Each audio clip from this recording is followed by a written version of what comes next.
Okay, this video is a book review. Here's the book, Red Light Therapy. Author's name is Dr. Alexander Montrose. And so, the book basically, it did what it said it was going to do. It gives you an overview of red light therapy. Overall, I wasn't that impressed by the book. I thought it would look like it was written by artificial intelligence. It has no personality. It's totally like limp wrist, dead fish handshake, professional wimpy tone all the way throughout, monotone. So I thought kind of the way it was written sucked. Okay, but it was still a quick overview of red light therapy, and it seemed reasonably accurate. There's no index, there's no references, it doesn't have any strong conclusions, just wimpy consensus like typical AI stuff. Red light therapy also can be called low-level light therapy, photobiomodulation. They started out using lasers on the skin. Later on, they'd have these big panels of red lights. Red light itself is visible, 620 to 680 nanometer wavelength. Doesn't penetrate much. That's good for skin lesions. To go deeper into the body, you need a longer wavelength, and that's like near infrared light. It's near in the sense that it's near to the visible red light in the light spectrum, electromagnetic spectrum, but it's invisible, okay? And that tends to be about 800 to 850 nanometers. So this longer wavelength can penetrate deeper into the body. So the red light itself, the visible light, only goes millimeters into the body for skin lesions. The near infrared light can go centimeters into the body, so it can penetrate deep into the muscles, into the joints, into the organs.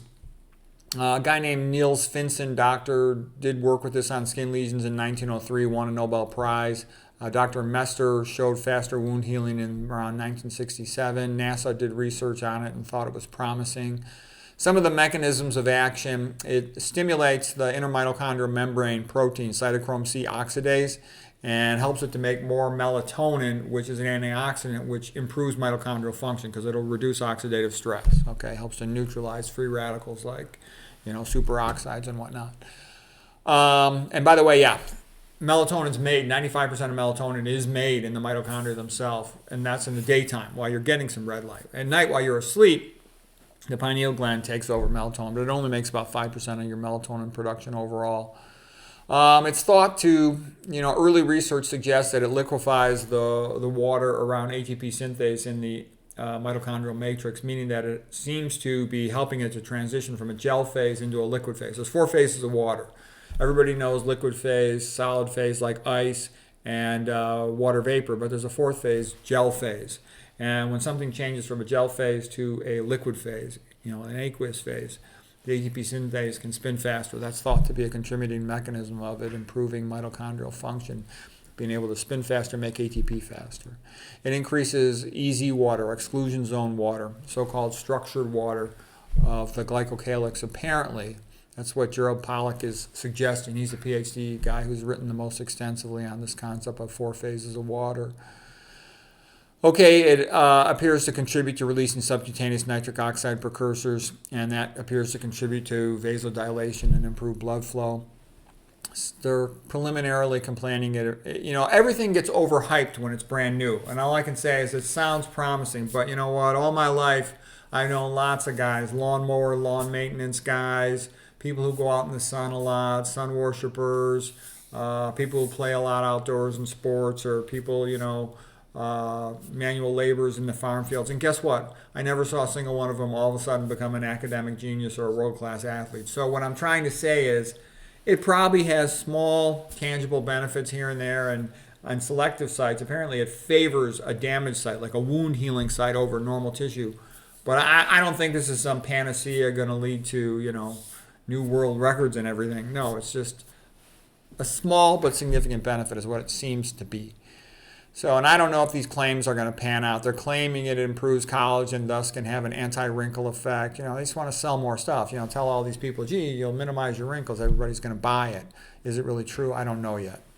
They claim it increases thyroid function. It'll increase the amount of thyroid hormone release, that it might have a benefit for somebody who's hypothyroid. But again, I would say find out what's making you hypothyroid. There's a lot of things that could be doing it. Excess dietary intake of halogens, of fluoride, of bromine. It could also be, the estrogenic chemicals, that are goitrogenic, like soy, etc. Let's see, what else? The variables, we talked about it. What is the wavelength of the light administered? How long is it administered for? The duration? What is the area of coverage? What is the intensity of the light? The intensity of the light, they say they measure it in irradiance, milliwatts per centimeter squared. You need to protect your eyes. Direct exposure to the eyes for a prolonged amount of time can be harmful to the eyes. In some people who might be photosensitive in general, it might be contraindicated to do this. It's contraindicated, it's thought, in pregnant people, people with photosensitive seizure disorder potentially. It can potentially fade pigments on tattoos. So anyways, I read this book just like 2 days on a weekend. It's really brief. The print's kind of, big print, short paragraphs. So it's a walk in the park to read it real fast. But you come away from it wanting more definitive conclusions, okay? So it's just a quick intro. And there's a whole bunch of these books. Basically, when there's a new trend like this red light therapy, all of a sudden on Amazon you get a bunch of AI, crappy introductory books pop up, okay? And I just bought one because I like the fact that the guy said he was a doctor, and there's a picture of him as a doctor, so I thought maybe it'd be a guy telling me something useful. And it was okay. It was better than nothing, but I'm sure there's better red light books out there. I haven't explored the subject in that much detail, so it's a decent, quick intro, but you can learn, most of the stuff pretty easily with just watching videos on the internet. Anyways, hope you found that helpful.